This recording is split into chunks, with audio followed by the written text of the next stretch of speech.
c'est Panda, bienvenue sur cette vidéo qui aujourd'hui continue donc le cours de neuro-hypnotic repatterning NHR de Bandler. Là sur la deuxième session qu'il a mis en place, il y a eu des choses intéressantes, notamment tout un boulot qu'il fait sur les peurs, les phobies, de manière générale qu'on peut mettre en place en PNL et dans les cabinets d'accompagnement assez facilement. Donc comment il s'y est pris, il a pris une personne qui était plutôt pathologique et qui gérait plutôt mal une problématique de phobie, et il propose à la personne de prendre sa problématique et de l'emmener à la fin. Alors ça, c'est vrai que c'est un élément de PNL qui est plutôt sympa pour les personnes qui bossent un peu en timeline, sur la ligne du temps, pardon. Vous avez des choses très très sympas à faire sur les variations passé, présent, futur, futur, présent, passé.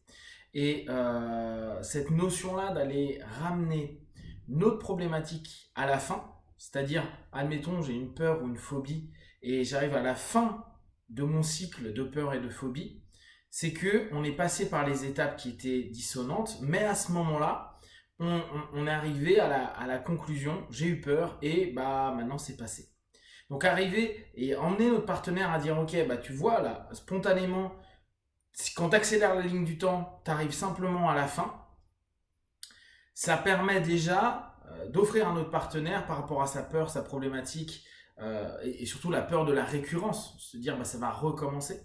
Se dire bah ouais, mais de toute façon à la fin c'est fini, quoi. Il y a plus d'éléments problématiques. Donc l'élément problématique est le pendant. Et le pendant, c'est ce qui va être géré dans un deuxième temps.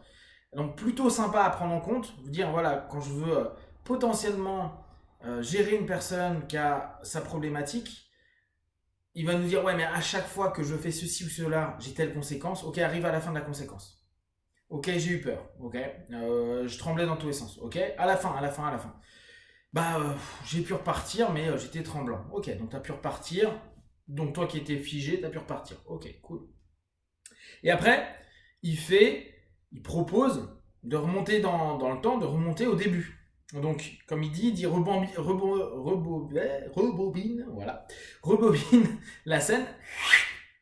Et bien sûr, là, il utilise beaucoup les onomatopées, les bruits, etc. pour emmener le partenaire dans sa transe à imaginer, à remonter rapidement. Ce qui va permettre déjà de se dire, je fais un effort de passer d'un état où j'étais bien à l'origine de l'état où, au départ, bah, j'étais pas encore tout à fait mal, parce que c'est juste après le début que je commence à avoir mon pattern dissonant. Donc ça, c'est plutôt cool parce que ça nous permet un recadrage à dire, bah voilà, c'est pendant ce laps de temps-là que tu es comme ça. Le reste du temps, tu peux être bien.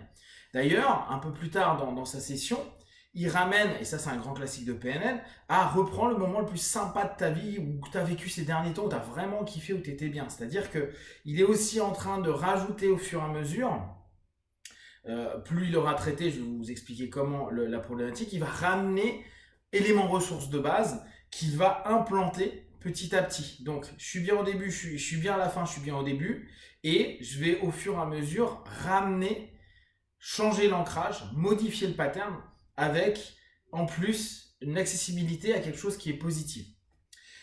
Après, pour tout ce qui va être négatif, il va ramener d'un point de vue kinesthésique. Donc ce qui est intéressant, c'est que si on y pense, on reprend le principe très PNL, je suis sur les VAC, visuel, auditif, kinesthésique.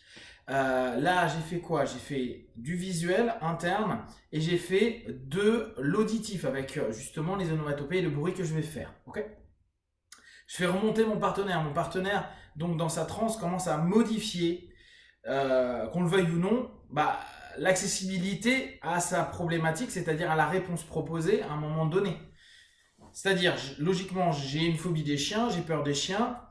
Si je te dis, tu arrives à la fin où en fait tu t'es barré et que le chien il est plus là, que ce soit un pitbull ou que ce soit un chihuahua, tu rentres chez toi, on a déjà modifié la perception parce qu'on n'est que sur début-fin. Je commence à faire remonter petit à petit, ça permet de donner au pattern avec un son une espèce d'absurdité potentielle de ce qui se passe au milieu. Or, on sait que c'est ce qui se passe au milieu qui crée le problème et la pathologie à notre partenaire. Donc là, il y a quelque chose de vraiment très très sympa à mettre en place à ce niveau-là. Ok. Après, il recommence le début et il dit ok, avance un petit peu, donc ton fil du temps et au moment où le problème arrive, et dis-moi d'un point de vue kinesthésique, donc on a visuel, auditif, bam, kinesthésique, qu'est-ce qui se passe? Où est-ce que tu le sens? Ok. Donc, admettons que ce soit dans le ventre, que le cœur qui bat, etc. Ok, et là, il va travailler les modalités par rapport à ça. Très bien.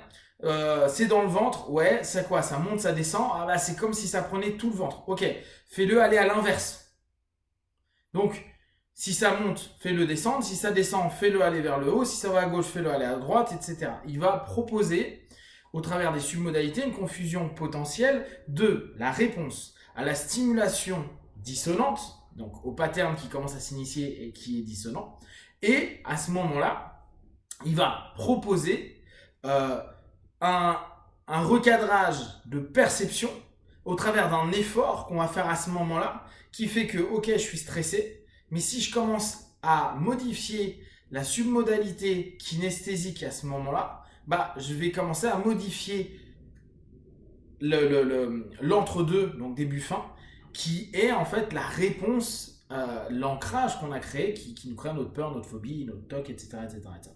Donc, à partir de là, il va, à ce moment-là, lui proposer de modifier, puis commencer à faire tourner l'élément. Tourner d'un côté, tourner de l'autre, tourner d'un côté, tourner de l'autre.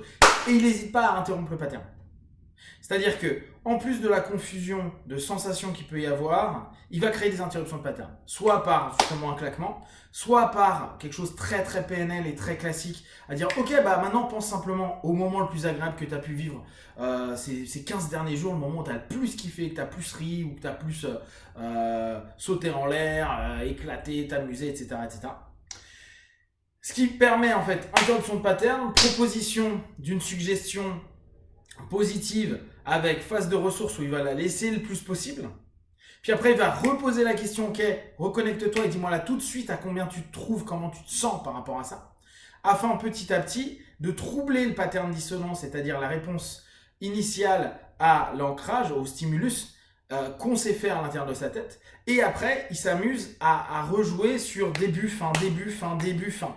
Et vu que début, fin, vu qu'il l'aura recadré au départ à dire ok, t'as plus rien, et au bout du compte, au départ, t'as rien vu que ça n'a pas encore commencé, bah, on va avoir un début, une fin qui est relativement neutre, voire positif, c'est fini, ou c'est pas encore arrivé. Et on va avoir le rapport intérieur qui sera confusionné et qui commence à être déstructuré. Donc c'est là où on va retravailler le pattern avec potentiellement diminution de la perception qu'il peut y avoir parce que confusion de cette dernière au travers de ce qu'elle peut avoir place d'un point de vue kinesthésique.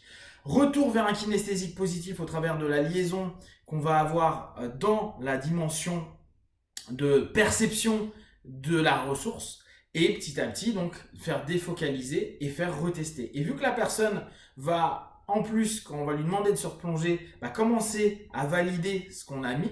Et nous, là, à ce moment-là, on peut cider, on peut confirmer, on dit, ok, là, t'es comment, t'as vu, t'es déjà mieux, tu te sens bien, c'est cool, t'as vu, ça va vite, t'as vu que t'as été capable de te rendre compte que entre le début et la fin, ce qui te semblait le plus dur, en fait, c'est déjà super simple, tu te sens vraiment bien, etc. Bah, la personne, quand on lui dit maintenant, mets tous tes efforts ou essaye, si on reprend des mots hypnotiques, essaye de retrouver le même niveau que tout à l'heure, qu'elle le veuille ou pas, bah, elle n'y arrivera pas. Elle sera toujours à un niveau plus bas. Donc à partir de là, on est déjà en train de modifier le cheminement, le pattern et le taf qui a été proposé. Ça, c'est quelque chose d'assez simple, d'assez génial à mettre en place et où, bah, dès que vous avez compris les grands principes, après, c'est à vous de modifier les bonnes modalités, de proposer aux partenaires les bonnes choses, mais ça se fait très facilement. On est vraiment dans des basique d'hypnose et de PNL et vous allez voir que le feedback il est assez impressionnant pour le partenaire qui va en plus s'auto-valider du fait que se dire waouh, c'est un truc de fou, je ressens plus la même chose, voire je suis très neutralisé, voire dans l'optimum j'ai tellement distordu que ça va limite me faire sourire. S'il y a des questions et des remarques, vous partagez sur Facebook, YouTube, j'y répondrai le plus rapidement possible. Comme d'habitude de tout ce que je propose, ne prenez que ce qui est bon juste pour vous, testez, observez, analysez et concluez. Be one, ciao.